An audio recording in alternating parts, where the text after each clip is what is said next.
Hey Venom Squad, Willie at Venomcentral. We're coming at you today with another video. This is just maintenance today. Actually pretty interesting stuff. I have to weigh all the big Bushmasters today.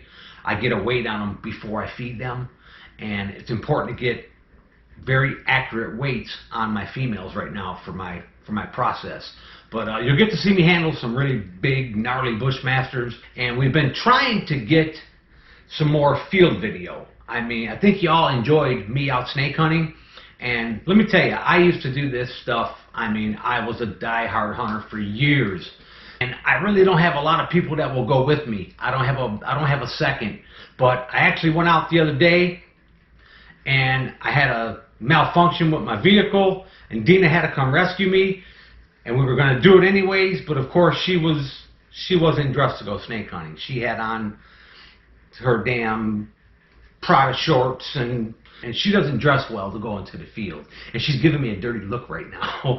But I remember the first time I took her snake hunting, and I'm telling her about the bugs. I go, the bugs, you know, you gotta wear long sleeves. She gets out in nice cute little cut off jean shorts and a long sleeve shirt, and she's getting eaten alive. She's crying, jumps back in the truck, and just, I'm like, I told you. You got to dress accordingly when you're going snake hunting, because you get chiggers and red bugs and bit up. Oh, you want to talk about somebody dressing for snake hunting? Oh, I've got a story for you guys. Oh, that you you know, I'm going to wait to the end of the video to tell you this story.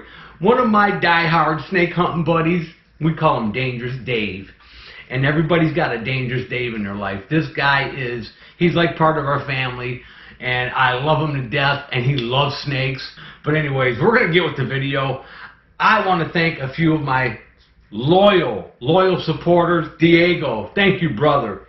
Matt, Curious Man, thank you so much for your support, brother. Austin, once again, thank you so much, brother. You guys are keeping the wheels turning over here at Venomcentral. And I want to thank the whole Venom Squad for your support. And to our new subscribers, welcome to Venomcentral. Hang in there with us, because we do it, and we do it the right way, and we do it the fun way. But to get on with the video, we're going to jump in. I've got to pull this big muta out, clean his enclosure. He's funked it all up. I don't leave snakes in funk. I don't believe in it. So we're going to clean him and get a weight on him. So we're going to get busy. Okay, we're going to pull this about a 7.5, 8 foot Lachesis muta. I got to get him out and can him, clean his cage real quick, and we're going to get a weight on him while he's out. I believe in weighing all my animals. Gives me growth rates. I keep really detailed data on all the Bushmasters. It's part of my process. But alright, let's get this big guy out of here very safely. Make sure he knows this isn't a feed time. Alright, buddy. I know. This snake's actually pretty good tempered. Yes, them gnarly scales. I don't like that. I'm going to turn that around. There we go. Alright. He's a long boy, ain't he? He's a big boy. He's a sweetie, though. He's a good boy. That is one hell of a Bushmaster. He is really long. I got to get on my tippy toes to stretch him out. Alright, buddy. I want you to notice the difference between, now this is your South American Bushmaster, okay? This is Lachesis muta. Now this is the species that actually they say gets 12 foot, and you know, there's been some records of some getting, you know, 10, 11, 12. This one's 8 and a little bit, some change maybe. We haven't measured him in a long time, but look at how this animal's built. He's long, he's lean, he's muscular. And let me tell you, this is a different snake than our Central American Bushmasters. I mean, we've got blackheads and we've got stenophrys, and I'll show you the difference. I've got to pull out the big stenophrys today, and you'll see the difference in body size and just build. They're actually built a lot different than the mutas. They're long, but they're heavy-bodied. And their heads even look a little differently structured. The muta's kind of got a frog appearance on their head, I think. And this is, I'll tell you though, Lachesis muta it's probably the most common Bushmaster. It's they do really well in captivity. I mean, with as far as Bushmasters go, keeping Bushmasters is it's a whole separate area of herpetology. but for keeping Bushmasters, as far as the whole genus of Bushmasters, these are probably the simplest to keep and breed. Breeding muta is I mean, there's a lot of guys doing it. Mutas breed readily, and let me tell you, they're a little more heat resistant. What I've found is the mutas, they can take it a little warmer, and they're just a little tougher, I think. But then their Costa Rican counterpart, the blackheads and the stenophrys, the Melanosophila and the Lachesis stenophrys, are a little more delicate. But they're gnarly though. They're just heavier bodied. And let me tell you, they're a hell of a lot meaner. These guys tend to be, they're damn near docile. You know, now never underestimating them, because they'll still surprise you, and it's a bad bite. I mean, actually there was some research just done on a venom composition of Lachesis muta, and saying that they're actually hotter. They actually have some polypeptides that are a little bit different and hotter in toxicity than like a Bothrops atrox or a Bothrops mugeni. So they're more venomous than a damn Bothrops, and that surprises me. But they get blamed for all the bites no matter what. If someone gets bit down there in Brazil by a damn atrox or by a mugeni, they got bit by a Bushmaster. It's always the Bushmaster. These guys take the grunt of the bad publicity. But we got him canned up. I'm going to clean his cage out real quick, put fresh paper in. Now, mind you, he's only defecated a little bit, but I clean their paper, fresh water, fresh substrate, whatever the case. I do it once a week if it's needed or not, no matter what. And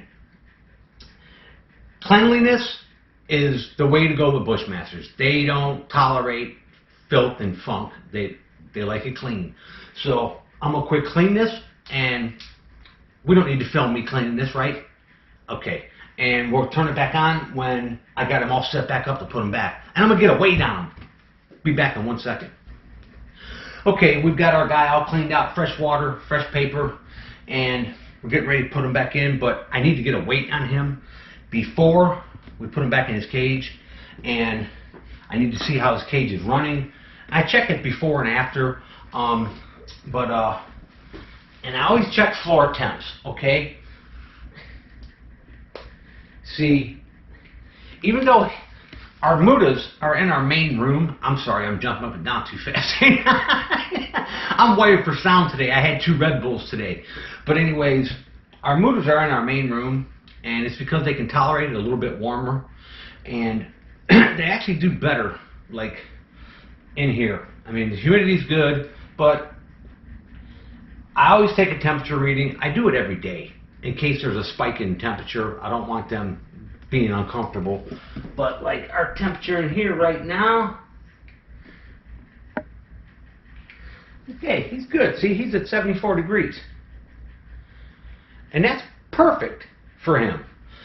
And we've got the air conditioner on today. I mean, it's off right now while we're recording, but this main room, it gets 78 degrees in here, and that's, it might hit 80 in here if it's really a hot day outside. But down on the floor, as we keep our mutas on the floor where it's cool. That's where I keep a lot of the big Bothrops too. But anyways, check your temps, check your humidity. You keep all that stuff right for your Bushmasters. It's very important. But anyways, okay, now I'm going to get a quick weight on him. This is important too. This is something that I do. I've got a big digital here that I do it with. And it's important to keep your weights recorded, just because if you're documenting growth rate and all that stuff, you need it. Let me see, am I zeroed out? I am zeroed out. All right, let me get it.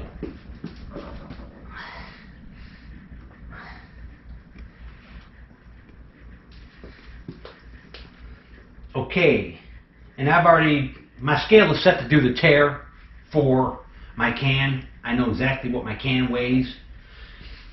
Okay, 6.920 kilograms. So, let me write this down. Oh. Hold on, he may not be stable there. Let's get a good.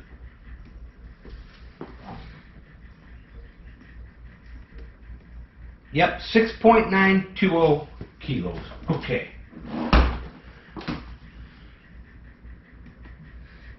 6.920 kilos. So, he's about 12 pounds.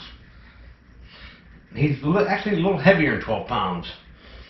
And to do it off the top of my head, I'd say he's, let's see, 2, 6, yeah, he's, I need my calculator. But a kilo is 2.2 pounds, okay? So, and it's 6 kilos. So,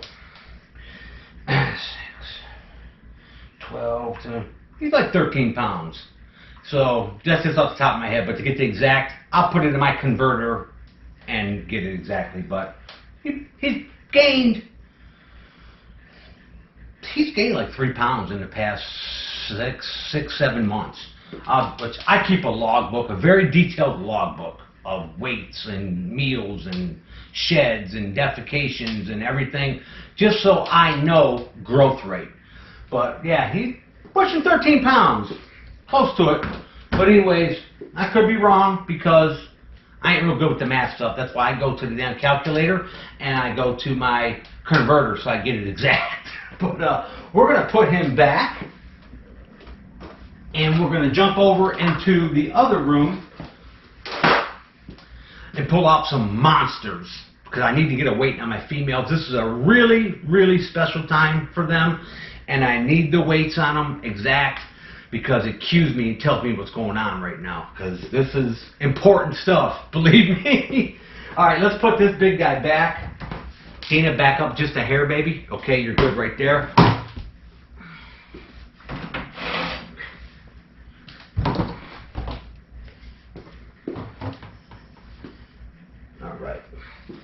Even though this big guy is, he's fairly docile, he gets treated with the utmost respect for what he is.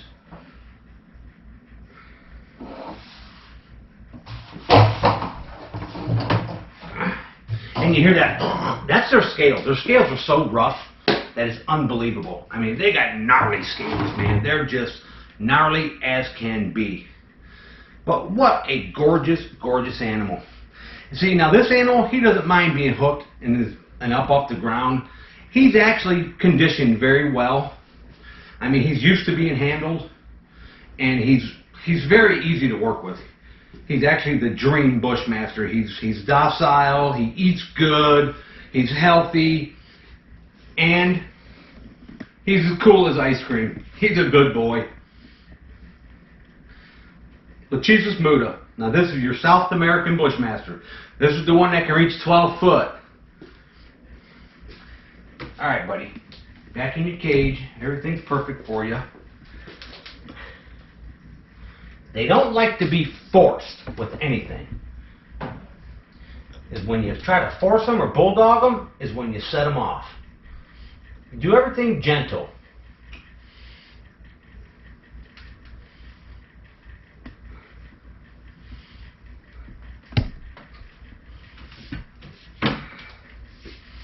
No, get in there. There you go. See that? He don't like being touched. He don't like his head being touched. Alright. Snake secure. Alright guys, we're going to move over into the Bushmaster room, and we've got to pull out the big monster females. I've got to get a weight on them.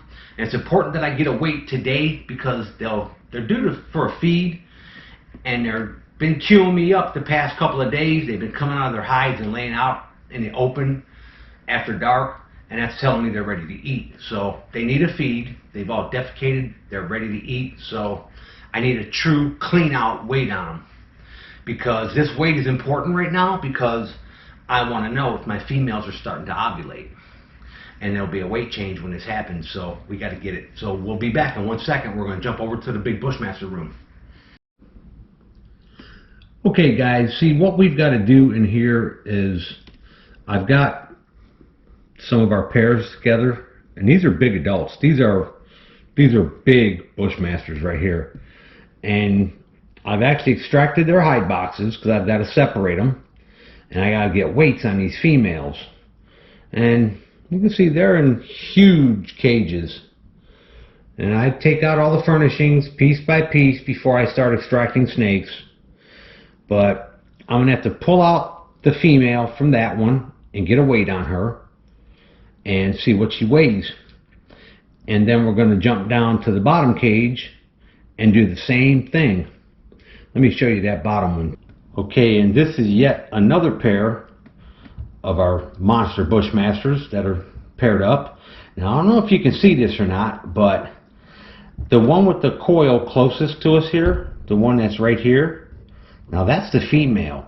Now, notice how she looks kind of normal, top part of her body, but look at how the back end of her is really blowed out. She's really heavy. I mean, it's actually visual. You can see it.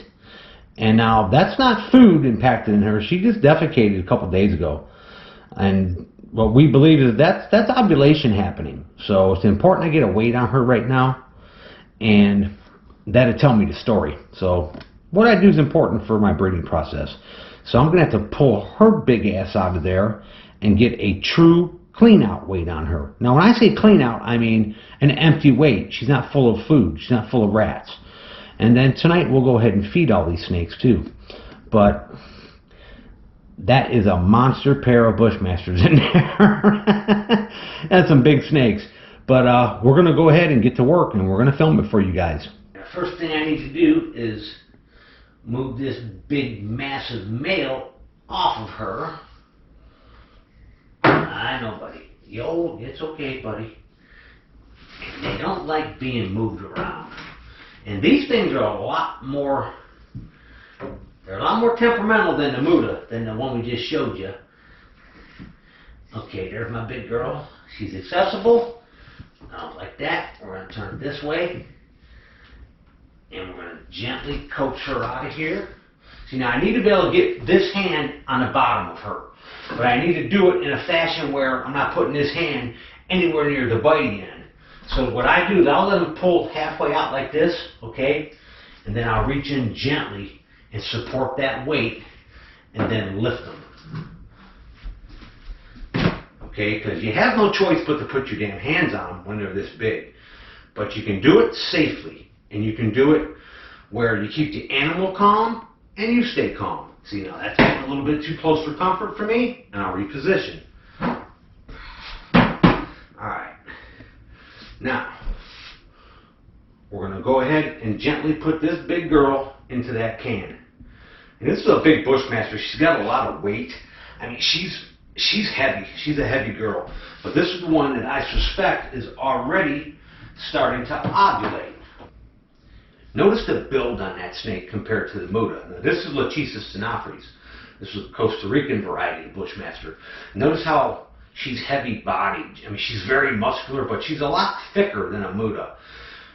We don't think they get as long as a muta, though Ditmars in 1911 did record an 11-foot specimen of Lachesis stenophrys, and that's a big stenophrys.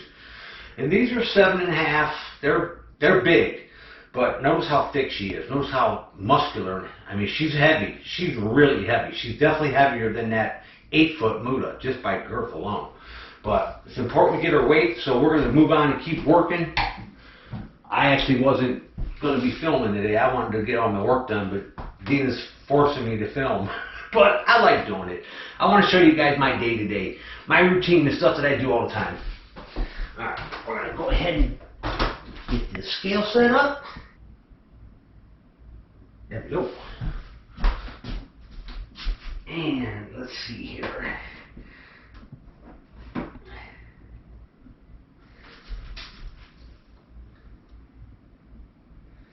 $8.375 kilograms. 8.38 kilograms. After I convert this, I'll know for fact what's happening. Now they'll say, yep, I'll have baby Bushmasters again this year, or I'll say, not yet. But I'm gonna put her back, and then we gotta pull the second one out and get a weight on her.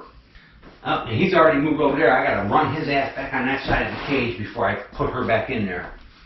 See, it's important because you don't want a snake facing you, especially a damn 8-foot Bushmaster, when you're putting another one in there. Because he might pick up a heat signature on me as I'm trying to slide her back in there and let her go in there on her own. He might decide to come out and try to take a poke at me. So I got to run him to that side of the cage and then let her slide in this other side. Yeah, and he's already defensive because it's breeding season and he ain't real happy with anything right now. It isn't the time to screw with them. They're really defensive right now. Alright, come on, big guy. You just get your big ass over there. I know you don't like being pushed around, but I have no choice, buddy. Alright, there you go. You get over there. Good spot.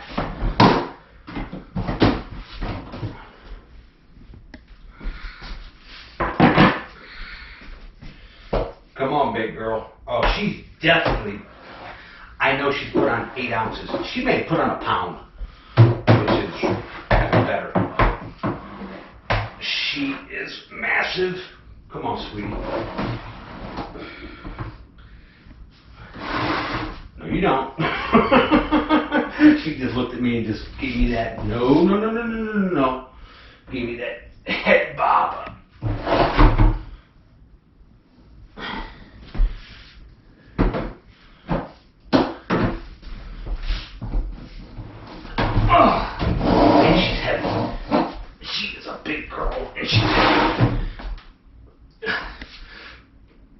That is one hell of a Bushmaster. Alright, baby. Get back in your home. No. See her take a little bite of that hook? That hook's a little bit warm on the end probably. She's like, no, you don't. Now, I'm going to let her back in there nice and gentle. Hey. Come on, baby. We've got what we needed. Get back in there with your boyfriend. There we go. Alright, now we can close this up safely. But I'm going to go ahead and pull this girl out. Alright. Now, same routine. I got to move the male over. Alright, buddy. And the male... This male he's a rock star. He's a gamer. He's a breeder. They both are, but this one is really a good breeder. They just don't like being bullied. They don't like being pushed around. They don't like once you hook them and get them out and move them around a little bit, but it's when they're in their cage and they're comfortable and you start monkeying with them the way I'm doing right now is when they get defensive and this is when they're the most dangerous. Because right now it's daytime. And I do this kind of stuff during the day because at nighttime, they're in frickin' feeding mode. And nighttime is when they're really in tune to anything movement, heat sensitive, and that's when they're looking to feed. So I do stuff during the daytime, I do it off their feeding cycle. There we go, buddy. Alright, now let's just scoot you over. And notice I'm standing way back. I give them a wide berth, and that female's already... She's tongue flicking. She's picking up a heat signature off my body. But I don't have him far enough over there yet to reach in there and scoop her out of there.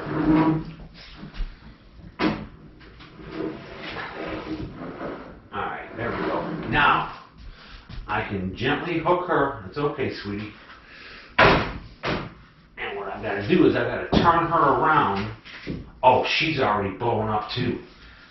I think we're going to have a good year with the Bushmaster. I hope so.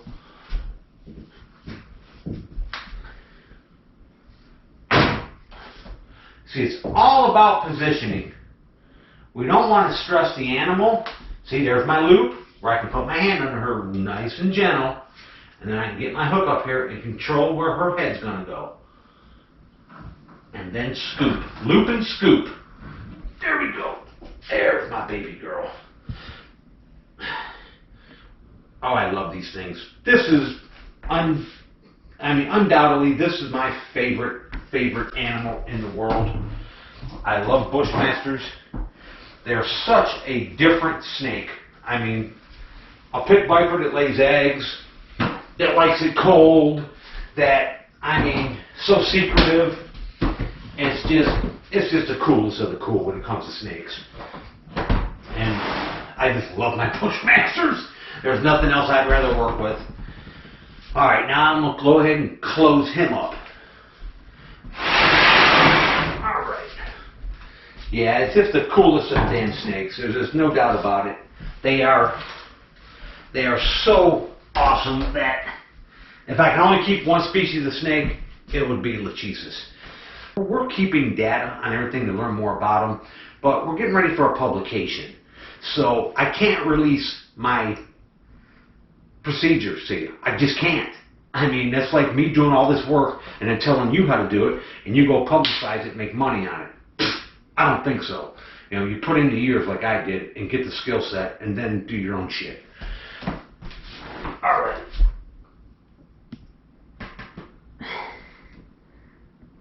Okay, let's see where we're at with this one. Oh my God! Oh, she's 8.685 kilos. Jesus, that's fucking huge. Oh, this makes me happy because I know already. I know she's gained significant weight. Okay, I've got the hot boxes back in, and we're gonna put her big ass back in there. And we're going to do this very gently because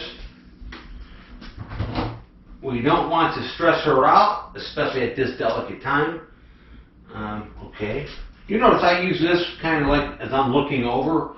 You don't never just want to go stick your head over a garbage can with a 7-foot Bushmaster in it. And don't put your baby in there. So I use this kind of so I can peer over the top of it and kind of see where the head's at and where the coils are at, so I can figure out where I'm going to put my hook to pick up this heavy snake. And I figure out my game plan, okay? And then I kind of move it aside out of my way.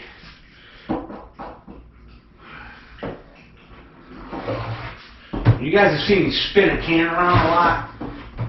I'll spin it and get it where it's comfortable for me and safe for me, because it's not easy hooking a snake inside a can. You kind of got to get them in the right position to lift them up and not hurt them and not stress them, especially when they're heavy like this thing is.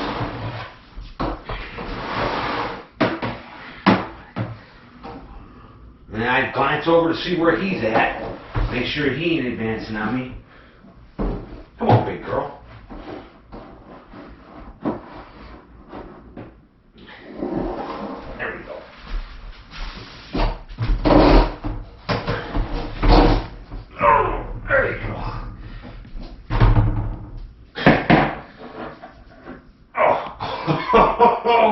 Oh, look at that. Look at that. Oh, that's... I don't want to say it until I know for sure, but that looks like development to me. That looks so good. Oh, she's huge. She is massive. I can tell by the weight alone, and then having her in my hands, she's put on some significant size and weight since last month. Since I last weighed her. She just may be ovulating too. Oh my God. We just may be hatching out a whole bunch of Bushmasters this year. Fingers crossed.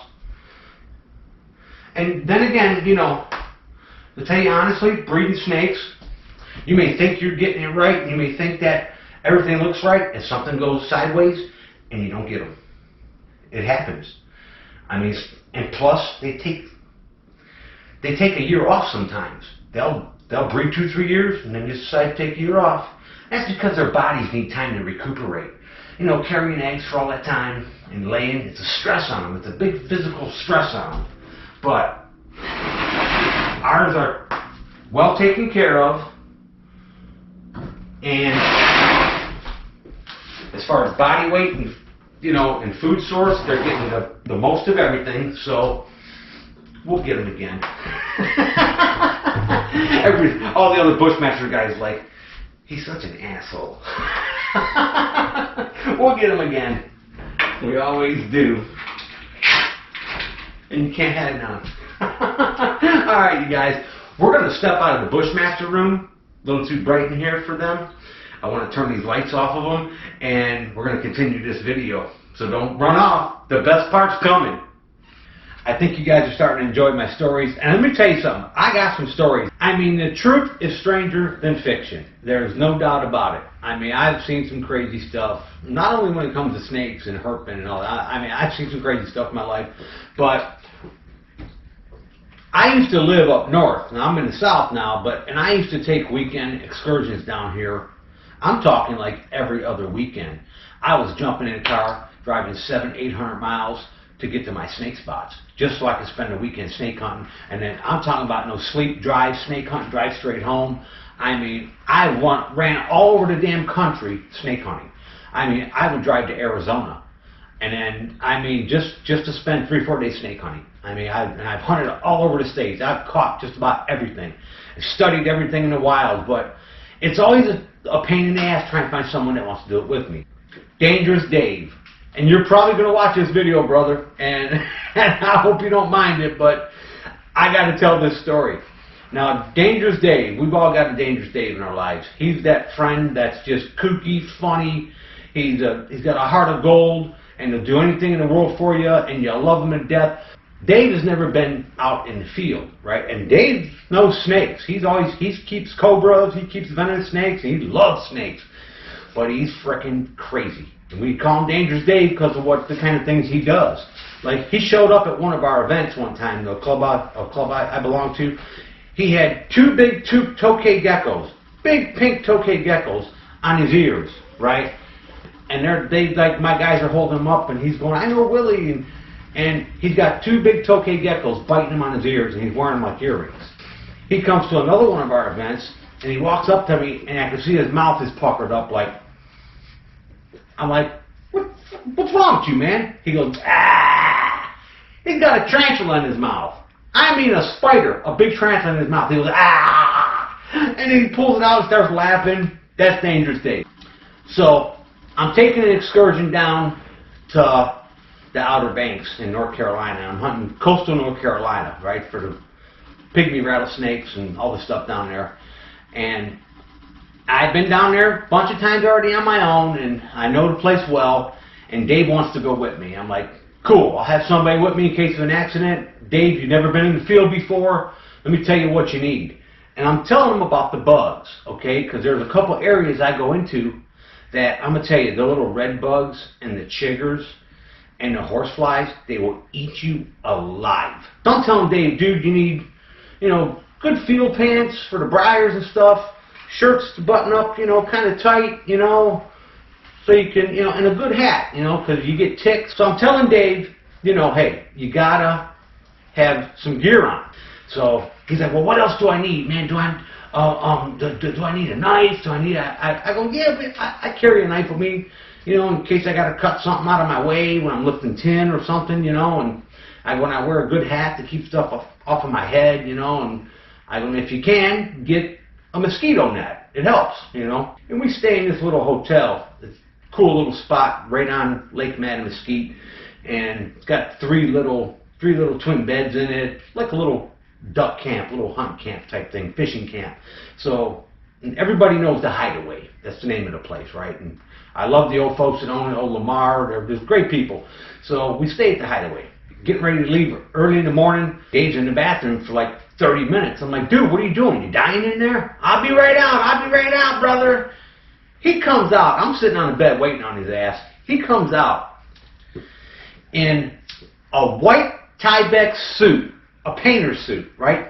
Snow white. The kind with the scrunchy ends. A jumpsuit, right? White jumpsuit, all the way up with the hoodie on, right? Up and cinched up. He's got a freaking safari hat on. One of them big safari hats, alright? It's swooped up on one side with the feathers coming off it. He's got on a big black belt with a damn Bowie knife about this big, right?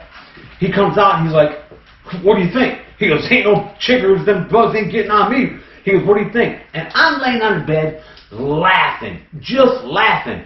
He's like, he don't even get why I'm laughing. I'm like, dude. He goes, I know, the hat's too much, right?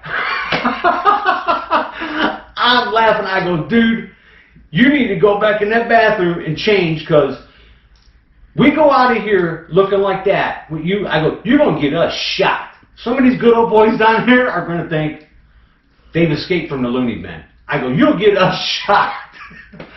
He goes, I brought you one too. He goes in his bag and pulls out a brand new white suit for me to wear. That's dangerous, Dave. I made him change. He goes, well, can I at least wear my hat?